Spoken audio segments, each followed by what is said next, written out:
खरं तर मला आपल्या सर्वांना 10 वर्ष मागे घेऊन जायचंय आणि जी चूक आपल्याकडनं 10 वर्ष अगोदर घडली त्याबद्दल आपल्याला सर्वांना आठवण करून द्यायची.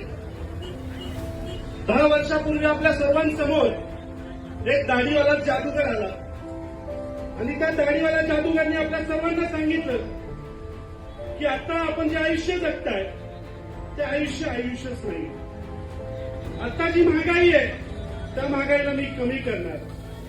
आता जे आपण खाताय त्यापेक्षा चांगलं जेवण मी आपल्याला देणार, असं सांगून त्या व्यक्तीने त्या काळामध्ये आपल्या सर्वांची मतं मागितली.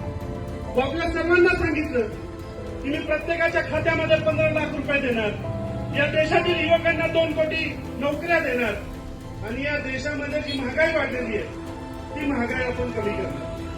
मला आज आपल्या सर्वांना विचारायचं की 10 वर्ष निघून गेली, आपल्या कुणाच्या अकाउंटमध्ये 15 लाख रुपये आले का?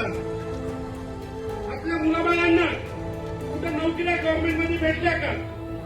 मला आपल्या सर्वांना विचारायचंय, गॅसचे दर कमी झाले का? महागाई या राज्यामध्ये आणि या देशामध्ये कमी झाली का?